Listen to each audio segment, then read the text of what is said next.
আমাদের 31 চম্পারন মাটন বেরোচ্ছে।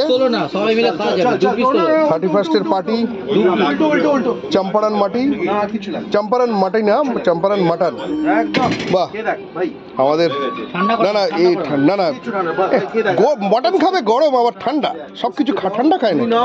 একটু টেস্ট করো বাবা। কি প্রবলেম হয়েছে সেটা বলো। না না ও প্রবলেম তো ভাই, আবার হাত জ্বলে যাচ্ছে। টেনশন ছিল তো, টেনশন তো ছিল তো। ও হবে না। ও এক ঘর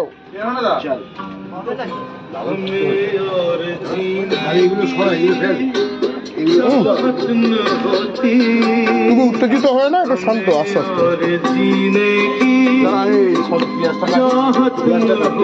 রুটি এসে গেছে। এই আরেকটু সেদ্ধ, আরেকটু থাক।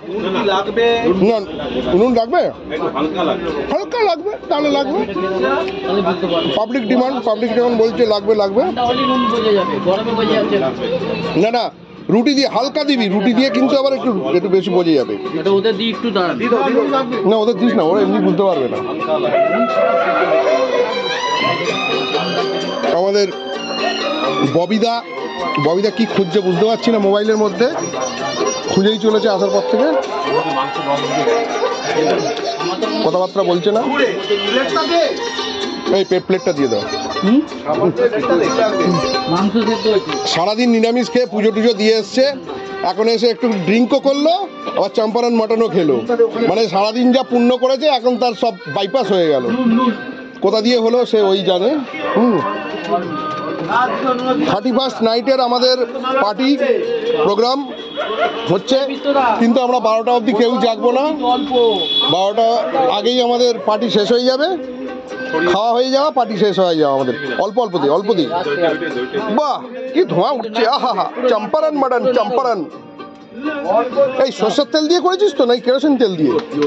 একদম পিওর সরষের তেল। আমি আবার রান্নাটা খুব ভালো বুঝি কিন্তু করতে পারি না, মানে খেয়ে বোঝা যায় যে খুব ভালো টেস্ট কিরম হলো, কিন্তু কি করলে কি হবে কিছু বুঝতে পারি না। হ্যাঁ রসুনটা এটা খা, এই রসুনটা আর একটু সেদ্ধ হবে নাকি রে? হ্যাঁ রসুন আবার দিতে হবে, এই রসুন দিতে হবে। দে না খেয়ে নেবে চিপি মালটা খালি একটা খাই। হ্যাঁ বাস সেদ্ধ হয়নি। বাবারে কি করো, হয়ে গেছে, সেদ্ধ হয়ে গেছে ভাই। ওর কি এই ছোকলাগুলো আছে তো ওই জন্য শক্ত লাগবে। ফেলে দেবে বাবা, দারুণ লাগছে। আজকে কিন্তু সারাদিন তারকেশ্বর গিয়ে পুরো পুন্নি টুন্নি করে এসছে, এসে এখন মটনের এসে কি তাইছি দারুণ লাগছে। এটা ছাড়া না একটা খাই, এত গরম খেতে পাচ্ছি না। নুন কি এবার ঠিক আছে? হ্যাঁ কি জানি, আমি এসব বুঝতে পারি না। নুন ঠিক আছে, নুন দিলেও বুঝতে পারি না, না দিলেও বুঝতে পারি না। চম্পারন মাটন